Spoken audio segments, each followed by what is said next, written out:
हमारे channel horror teach को subscribe कीजिए और बेल आइकन दबाइए लेटेस्ट अपडेट्स पाने के लिए।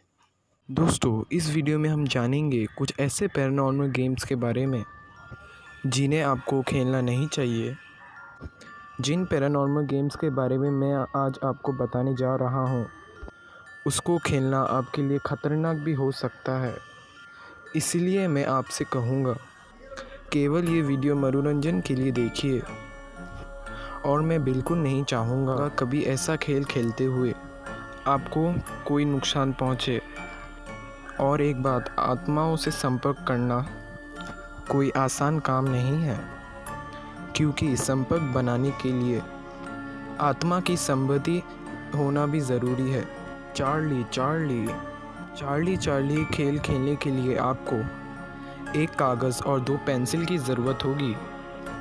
इस कागज़ को और 2 पेंसिल को तस्वीर में दिखाए हुए तरीके से आपको रखना होगा और इसके बाद आपको ये सवाल पूछना होगा, चार्ली चार्ली क्या तुम यहाँ पर हो? चार्ली चार्ली क्या तुम हमारे साथ यहाँ पे खेलना चाहोगे? खेल ख़त्म करते हुए चार्ली को आपको गुड बाय कहना होगा, नहीं तो चार्ली की ये आत्मा हमेशा आपका पीछा करेगी। बेबी ब्लू ये खेल खेलने के लिए आपको एक अंधेरे कमरे में आईने के सामने खड़े होकर अपने हाथों का झूला बनाते हुए कहना होगा, बेबी ब्लू मेरे को मालूम है आपकी माँ ने आपको कैसे मारा था। ये शब्द आपको तब तक दोहराने हैं जब तक आपको आपके हाथ में किसी बच्चे का वज़न महसूस ना हो। फिर उस बच्चे का वज़न अपने आप बढ़ने लगेगा और आपको उसे नीचे नहीं गिराना है और आपको सामने के आईने में उस बच्चे की पागल माँ की आत्मा नज़र आएगी। उस गुस्सैल आत्मा को आपको ये एहसास दिलाना है कि उसने एक नादान छोटे बच्चे की जान ली है। ऐसा कहा जाता है कि आप इसमें गेम में कामयाब रहे तो आपकी हर एक इच्छा पूरी हो जाएगी, और अगर आप ना कामयाब रहे तो आपकी जान को खतरा हो सकता है। द बाथ गेम ऑफ दारू मासान एक जवान लड़की थी जो नहाने गई थी और पैर फिसलने के कारण और उसका सिर बाथ टब में टकराया था और उसकी मौत हो गई थी। कहा जाता है कि आधी रात को आप बाथ टब में सोए हुए दारू मसा आप गिर गई थी। इस शब्दों को आप बार बार दोहराएंगे तो आपके सामने दारू मसा की आत्मा प्रकट हो जाएगी। फिर बिना डरे आपको उस आत्मा से पूछना है, दारू मसा तुम क्यों और कैसे गिरी? रात को झट से और बाथरूम से बाहर निकल जाना है और फिर दूसरे दिन से अगला खेल शुरू होगा और वो आत्मा दिन भर आपका पीछा करेगी और उससे बचने के लिए आपको कित्ता ये सब दोहराने होंगे आपको।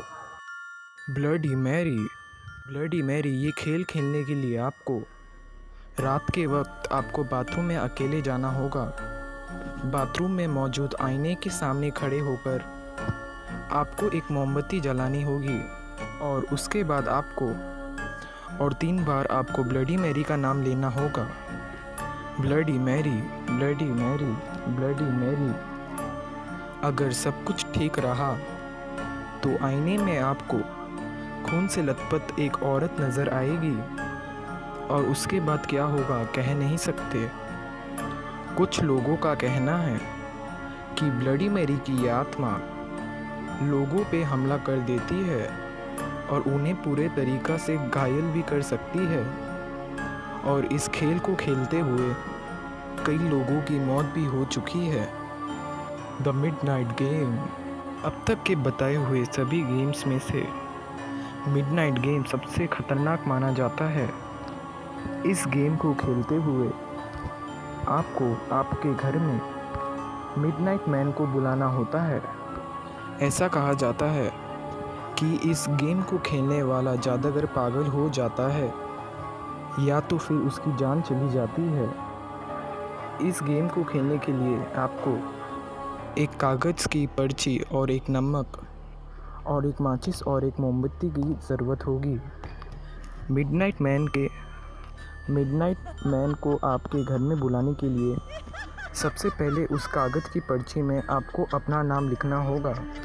उसमें आपकी एक खून की बूंद गिरानी होगी।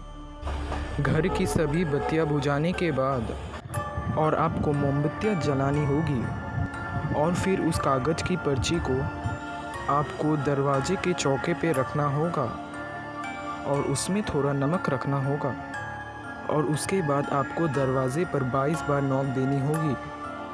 और याद रखें, आखिरी दस्तक पूरी रात की 12 बजे होनी चाहिए और उसके बाद आपको दरवाज़ा खोलना होगा।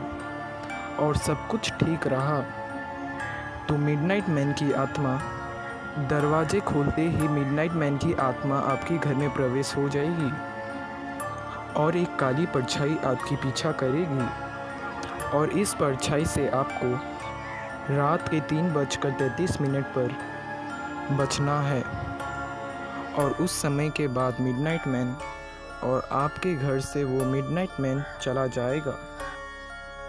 दोस्तों, अगर आपने ये वीडियो आखिर तक देख लिया है तो लाइक करें। अगर आपने इसमें से एक भी गेम खेला है तो मेरे को कमेंट सेक्शन में ज़रूर बताइएगा। तो अगर आपको ये वीडियो पसंद आया तो प्लीज़ इसे ज़्यादा से ज़्यादा शेयर करें और मेरे चैनल को सब्सक्राइब करें। तो मिलते हैं मेरे नेक्स्ट वीडियो में। धन्यवाद।